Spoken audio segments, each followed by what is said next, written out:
So many of the things we've been talking about here already are something I'm going to take up, but I try to skip them because I have too long my presentation anyway.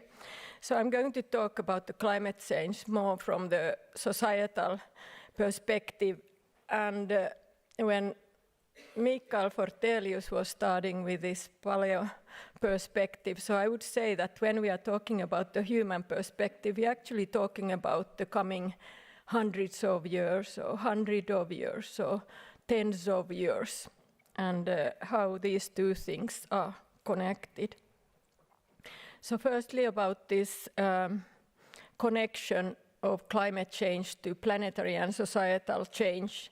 And it was still for a very long time when climate change was only shown by either physicists or biologists. And I would like here to start by really showing that when we are talking about sustainability, it's not only a question about natural environment and the planetary issues, but it's many other issues that are providing well-being to human beings and safe and just well-being anywhere. And climate change is really connected to all of these. I have some examples how we can really think about how it's connected, for example, to safety or to social or health issues. We just had a long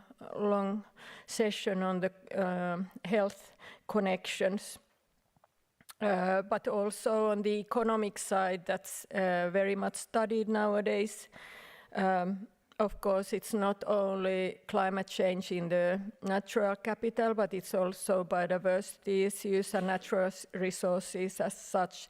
And then our human lives, whether we look at it from the individual or the cultural perspective, we really find connections to that. And this was something that Christina already brought up, and I take even one earlier picture of the planetary boundaries that we have. And I think the nice thing in this picture really is that the one by Catherine Richardson and her colleagues is very different from the picture that was only 15 years back. So the change has really been great. Of course, it's the measurements are a little bit different, but basically it really describes how fast the change is taking place, even though we see it as a gradual crisis, and that's why our societies have so difficult in working on this, because it is gradual. So we have heard here also a lot about this UN Agenda 2030, which is the compass for our societies, agreed by almost all countries in the world in 2015. And this week actually is a very important week, because on Monday it was exactly 7 years since it was signed, and 7 years still to go forward. And maybe some of you noticed there were flags, not everywhere, but in many places in Helsinki and Finland and in various other countries in Europe, to flag on this important moment to really look backwards and look also forward. And here we have the different goals that are really the compass, which show where we should go. They are the goals, and there are 17 of them, but they are not so easy to implement. And that's when this was agreed in 2015. In 2016 already the countries said that they it's too difficult to take something like this forward. There isn't data. They don't understand how something like that could be taken forward. So they made a decision that they want every 4 years a scientific report that's done by really an independent report that is provided to them every time they have their summit. So the first one came out in 2019, and the next one came out now 2 weeks back in New York, when all the presidents and kings and queens and even some sultans were there listening. So it was actually brought to them. So this is good to remember that the goals and implementing the goals are two different things. It's easy to write goals, but it's quite difficult to implement them. So what has been the progress till today? And we can already say that actually the progress in all of them has been very slow. There are some that have gone forward, especially in the digitalization and in child mortality and other issues of that kind, but all the ecological ones are really lagging badly behind, and not only lagging behind, but are becoming worse. It was the COVID, it's been the wars, not only the Ukraine wars, but other wars as well. But in general, the unrest in the world and the mixture of these and the path dependencies where we want to go on as we have gone, so it's not going really well at all. Well, now I have quite a lot of slides, and I don't have any references, but it is this GSDR 2023. If you look at that, if there is no citation, then it's from that report, so you can go back to those. But this is an interesting picture, namely there is the scenarios that have been done till 2030, when actually it's ending. In a way, then the UN need to find out something else to continue. But there is also, what about this situation in 2050? And then there are two different scenarios, and the first one is, there were others as well, but they picked these two. The middle of the road pathway, which is like business as usual, and the other one is the high ambition pathway, and that one very much focused, to my understanding, on climate change that I have actually put in there. And so you can see that hardly anything will be, according to these scenarios and also earlier ones, will be in a way achieved till they were expected to be achieved. And then in 2050, only with these ambitious plans. So we really see that we are in front of a very difficult situation in the world, and there are many reasons for that. And I'll go through some of these systemic challenges that we are having. And the first one I would like to say is about the issue that it is very actually centralized or focused to a small part of the globe, small part of the population that is taking responsibility of most of the emissions, climate change emission, carbon emissions. So there is like top 1 emitters, and actually you can think of these emitters from the perspective of wealth. And then if you put people there and take the first 1% who are producing most of emissions, so they are actually producing 17% of all the emissions. And if you take 10%, which means every single Finnish person, independent if you are in the lowest poverty, you still belong to this 10%. So we are jointly producing 48% 90% of all these emissions. But there are also in Finland big differences, and when we are saying that actually flying has a very small influence, there is a very small amount, actually I can't remember, was it half, but anyway, not everyone in Finland is flying.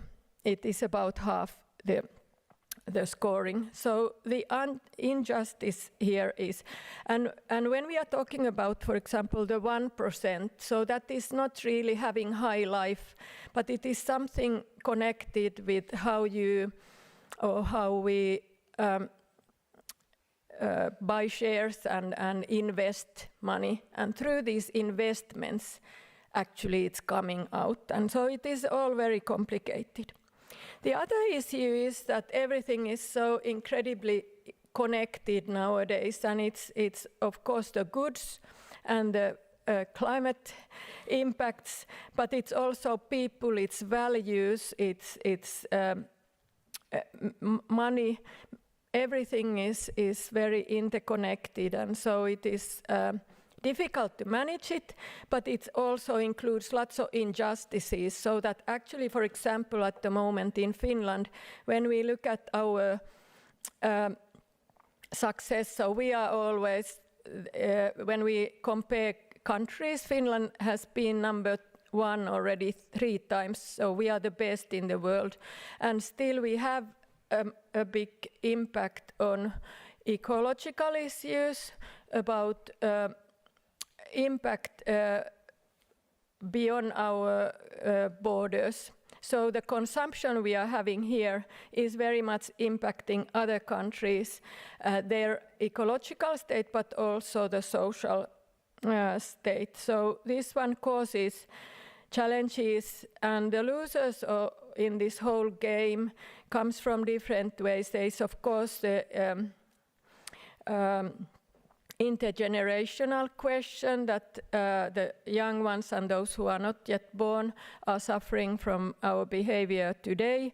But then it's those who are suffering from climate change and those who are suffering from climate change impact. So it's all fairly complicated. And this is also from the report, the new report, that the consumption and production are really the root causes. And here we can see that the numbers, like from 2000 to 2019, natural resources use has been increasing 65% globally. This is a graph that came also in the previous one, and now it's more sophisticated, and there is something very positive is that the number of, or the amount of research done on the sustainable development and the sustainable development goals have really shooted up.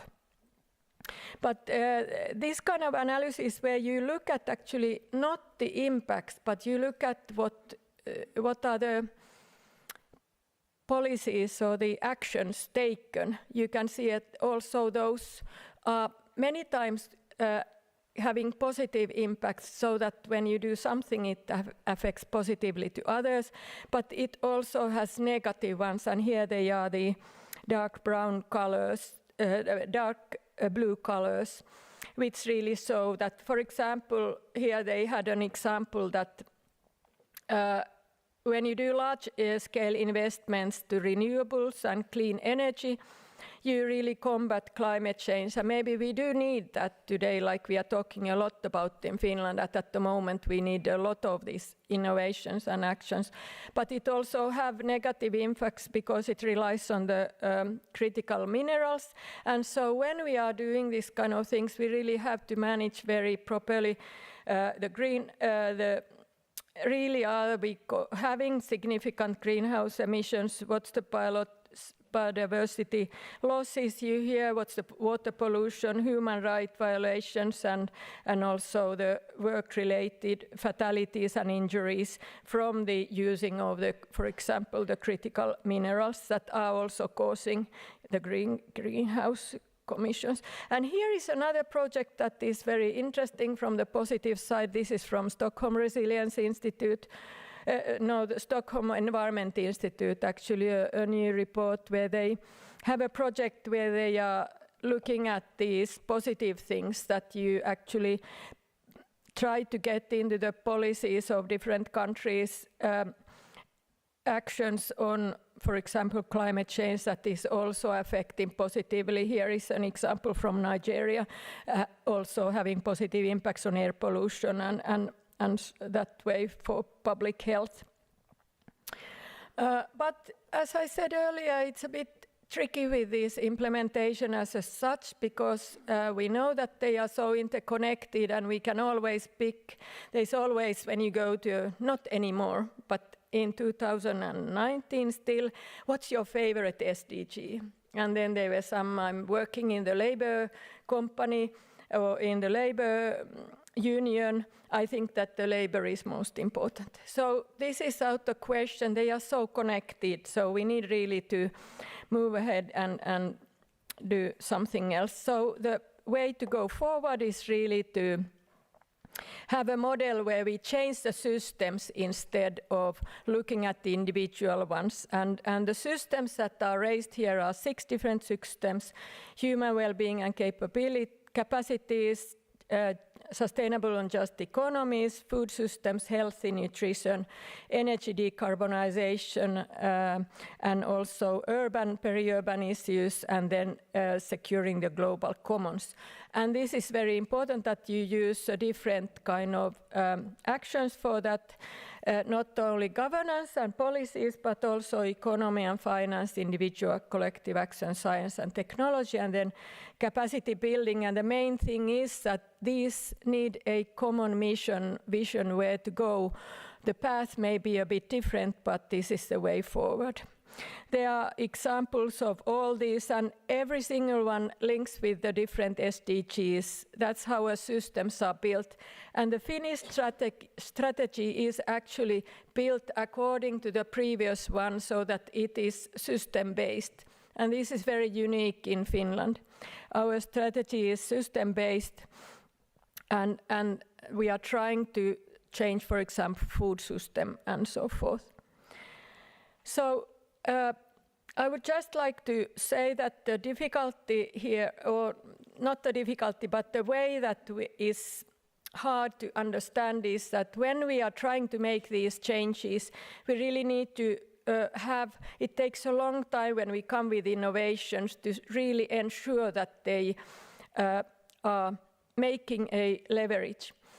And so it is, the difficulty thing is everyone wants to really drive those issues that are taking sustainability forward, but not so many want to actually cut those impacts that are negative and drive them down. So this is an ideal model where you actually drive gradually down with different phases the negative systems, so the negative impacts, and then again drive up the positive ones. But in reality, there is a lot of risks, and this is where society comes up. We have backlashes, we have lock-ins, which means that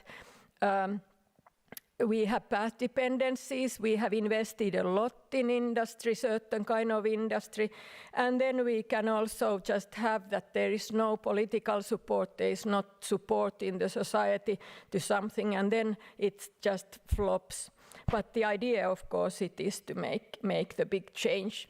And these different systems that I mentioned, they are very connected with each other. So that was my message. I would like to just finish with the final ones, that really changing these systems is crucial, and getting the different actors working together, it has been come up in many times already here, is very important. And when we get crisis, we have moved gradually to a crisis society, crisis after crisis, we really need to pay attention early enough that how to deal with these lock-ins and other difficulties we have. So thank you very much. Thank you. Frågor, questions, English or Swedish? Or Finnish. Or Finnish. Yeah, Swedish is fine as well. I'll try. Or then after Mikael. Thank you for... Hello. Yeah. Thanks for a nice presentation. I'm just curious about when you speak about transformation, for whom and by whom? Okay, so when I talk about transformation, so it means that we make a broad and sort of major change in the society that's done by all the actors together. And you take the whole system. So we can take, for example, the food, or let's take the food system. So we have the different actors and the different chains that are producing, that are the farmers, like we have here, and especially the whole chain are there. Then we have the policymakers, when we have investors who are there, who learn what is needed and where they could actually have leverage in their business, but also make something to take forward. And food is a very good example that it also goes beyond Finland. So you need in a way to make it both in here, but also taking into account the bigger circles.